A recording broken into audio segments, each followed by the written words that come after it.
নমস্কাৰ মৰমৰ ছাত্ৰ ছাত্ৰীসকল জৈন এডুকেশ্যন চেনেললৈ তোমালোকক স্বাগতম জনাইছোঁ।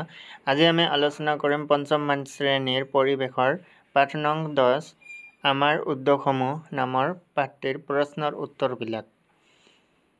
গতিকে ভিডিঅ'টো শেষলৈ চাই থাকক। ইয়াত দি আছে অনুশীলনীত 1 নম্বৰত চমুকৈ লিখা, ক নম্বৰত দি আছে কেঁচা মাল বুলিলে কি বুজা। তাৰপিছত খ নম্বৰত দি আছে উদ্যোগ গঢ়ি উঠিবলৈ উন্নত যাতায়াত আৰু পৰিবহণ ব্যৱস্থাৰ কিয় প্ৰয়োজন।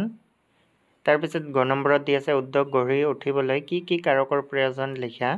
খ নম্বৰত আছে ল তীখা উদ্যোগৰ বাবে কি কি কেঁচা মালৰ প্ৰয়োজন।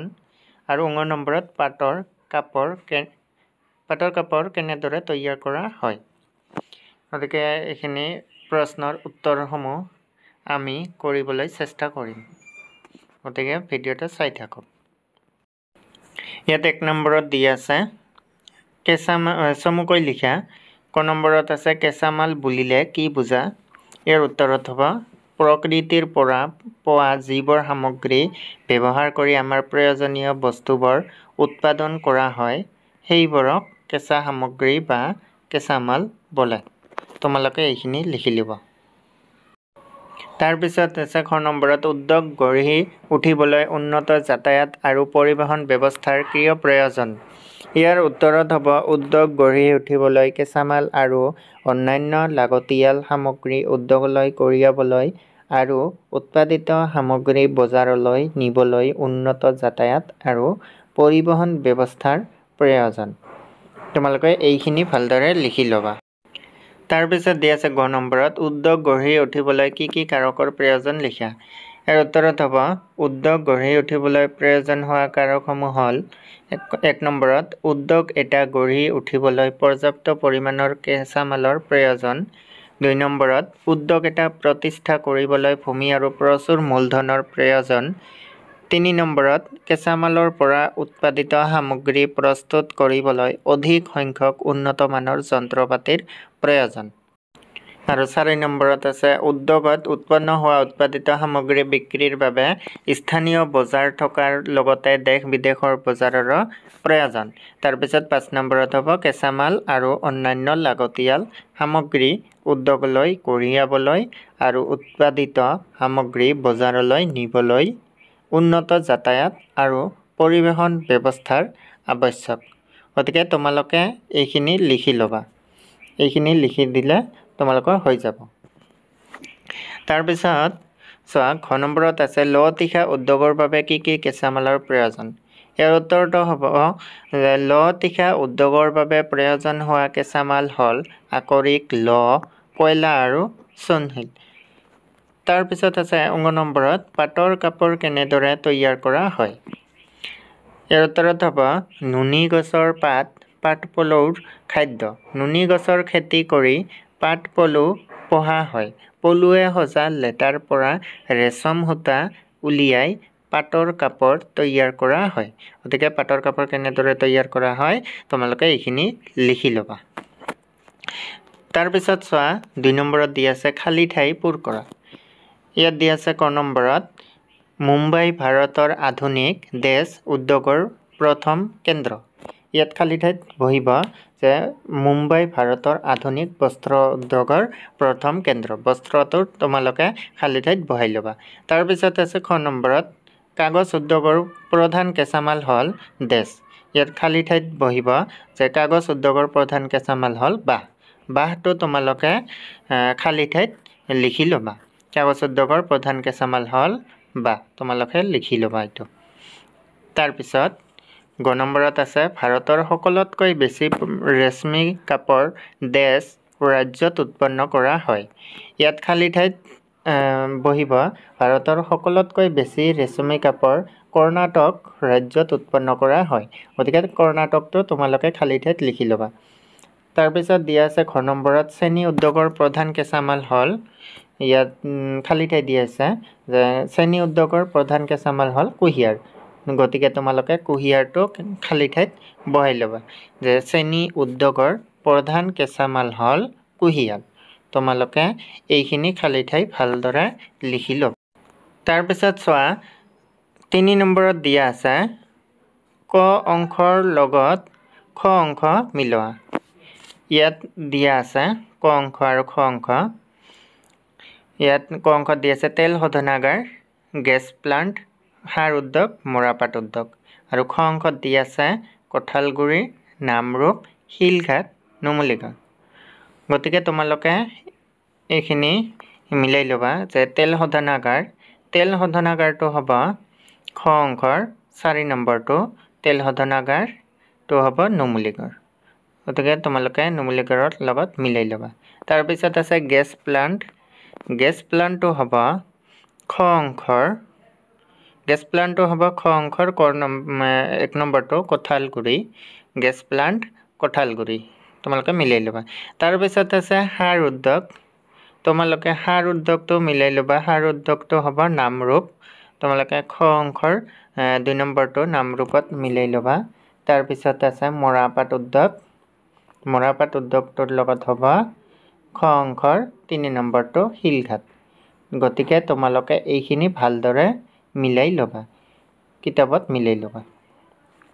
তাৰপিছত চোৱা, ইয়াত দিয়া আছে 4 নম্বৰত পৰ্যাপ্ত পৰিমাণে কেঁচামাল মজুত নাথাকিলেও যে কোনো এখন ঠাইত বৃহৎ উদ্যোগ গঢ়ি উঠিব পাৰে সেই বিষয়ে এখন দেশৰ উদাহৰণ দি বুজাই লিখা। তাৰপিছত 5 নম্বৰত দিয়া আছে অসমত কিয় বেছিকৈ বৃহৎ উদ্যোগ গঢ়ি উঠা নাই তাৰ কাৰণসমূহ বুজাই লিখা। তাৰপিছত 6 নম্বৰত উদ্যোগ বুলিলে কি বুজা, ভাৰতৰ 4টা বৃহৎ উদ্যোগৰ নাম লিখা।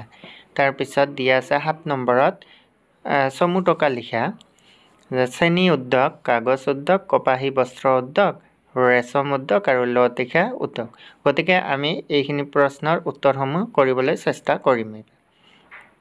ইয়াত প্ৰথমতে দিয়া আছে 4 নম্বৰত পৰ্যাপ্ত পৰিমাণে কেঁচামালৰ মজুত নাথাকিলেও যে কোনো এখন ঠাইত বৃহৎ উদ্যোগ গঢ়ি উঠিব পাৰে সেই বিষয়ে এখন দেশৰ উদাহৰণ দি বুজাই লিখা।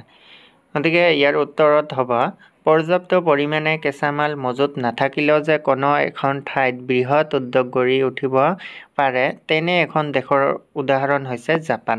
আৰু ইয়াত উদ্যোগৰ বাবে প্ৰয়োজনীয় কেঁচামালৰ অভাৱ। সাধাৰণতে কেঁচামালৰ ওপৰত ভিত্তি কৰিয়েই উদ্যোগসমূহ গঢ়ি উঠে। জাপান এখন সৰু দেশ আৰু ইয়াত উদ্যোগৰ বাবে প্ৰয়োজনীয় কেঁচামালৰ অভাৱ। তথাপিও এই দেশ শিল্প উদ্যোগত আগবঢ়া। ইয়াৰ প্ৰধান কাৰণ হ'ল উপকূল অঞ্চলত জাহাজ বন্দৰবোৰ গঢ়ি উঠাৰ ফলত উদ্যোগসমূহলৈ কেঁচামাল আন দেশৰ পৰা আমদানি কৰা আৰু উৎপাদিত সামগ্ৰী আন দেশলৈ ৰপ্তানি কৰাত যথেষ্ট সুবিধা আছে। তাৰপিছত চোৱা, 5 নম্বৰত দিয়া আছে অসমত কিয় বেছিকৈ বৃহৎ উদ্যোগ গঢ়ি উঠা নাই তাৰ কাৰণসমূহ বুজাই লিখা। ইয়াৰ উত্তৰত হ'ব অসমত প্ৰয়োজন অনুসৰি বৃহৎ উদ্যোগ গঢ়ি উঠা নাই। ইয়াৰ প্ৰধান কাৰণসমূহ হ'ল উদ্যোগ এটা গঢ়ি উঠিবলৈ প্ৰয়োজন হোৱা পৰ্যাপ্ত পৰিমাণৰ মূলধন। 1 নম্বৰত হ'ব উদ্যোগ এটা গঢ়ি উঠিবলৈ পৰ্যাপ্ত পৰিমাণৰ কেঁচামালৰ প্ৰয়োজন। তাৰপিছত বৃহৎ স্থানীয় বজাৰ। 2 নম্বৰত হ'ব উদ্যোগত উৎপন্ন হোৱা উৎপাদিত সামগ্ৰী বিক্ৰীৰ বাবে স্থানীয় বজাৰ থকাৰ লগতে দেশ বিদেশৰ বজাৰৰো প্ৰয়োজন। তাৰপিছত দক্ষ শ্ৰমিক, কেঁচামাল আৰু উৎপাদিত সামগ্ৰী কঢ়িওৱা, যন্ত্ৰপাতি চলোৱা আদি বিভিন্ন কাৰ্যত শ্ৰমিকৰ প্ৰয়োজন হয়। তাৰপিছত উন্নত যাতায়াত ব্যৱস্থা, কেঁচামাল আৰু অন্যান্য লাগতিয়াল সামগ্ৰী উদ্যোগলৈ কঢ়িয়াবলৈ আৰু উৎপাদিত সামগ্ৰী বজাৰলৈ নিবলৈ উন্নত যাতায়াত আৰু পৰিবহণ ব্যৱস্থাৰ আৱশ্যক। গতিকে অপশ্যন দিছোঁ মই, তোমালোকে এইখিনি ভালদৰে লিখি ল'বা। তাৰপিছত দিয়া আছে 6 নম্বৰত উদ্যোগ বুলিলে কি বুজা, ভাৰতৰ 4টা বৃহৎ উদ্যোগৰ নাম লিখা। ইয়াৰ উত্তৰত হ'ব কপাহৰ পৰা সূতা তৈয়াৰ কৰি, কাপৰ চূণশিলৰ পৰা বিলাতী মাটি, কুঁহিয়াৰৰ পৰা চেনী, বাঁহৰ পৰা কাগজ, মৰাপাটৰ পৰা কাৰ্পেট, বেগ, থৈলা আদি তৈয়াৰ কৰাকে উদ্যোগ বোলে। ভাৰতৰ 4টা বৃহৎ উদ্যোগৰ নাম হ'ল মৰাপাটৰ পৰা ৰছী, বস্তা, থৈলা, কাৰ্পেট আদি তৈয়াৰ কৰা। তাৰপিছত 7 নম্বৰত দিয়া আছে চমু টকা লিখা। ইয়াত 1 নম্বৰত দিয়া আছে চেনী উদ্যোগ। উত্তৰত হ'ব যে চেনী উদ্যোগবোৰ কুঁহিয়াৰ উৎপন্ন হোৱা ঠাইবোৰৰ দাঁতিতে গঢ়ি উঠে। কাৰণ উৎপন্ন হোৱা ঠাইৰ পৰা কেঁচামাল উদ্যোগলৈ শীঘ্ৰে অনাৰ সুবিধা হয়। এই শিল্পৰ বাবে উন্নত যন্ত্ৰপাতি আৰু দক্ষ শ্ৰমিকৰ আৱশ্যক। মই সৰুকৈ দি দিছোঁ, তোমালোকে লিখি ল'বা এইখিনি। তাৰপিছত দি আছে কাগজ উদ্যোগ 2 নম্বৰত। কাগজ উদ্যোগৰ প্ৰধান কেঁচামাল হ'ল বাঁহ। সম্প্ৰতি কাগজৰ ব্যৱহাৰ পৃথিৱীত বাঢ়ি অহাৰ কাৰণে আজিকালি সৰল গছ, দেৱদাৰু আদি কোমল কাঠৰ মণ্ডৰ পৰাও কাগজ তৈয়াৰ কৰা হয়। কাগজ উদ্যোগৰ বিষয়ে তোমালোকে এইখিনি চমুকৈ লিখি ল'বা।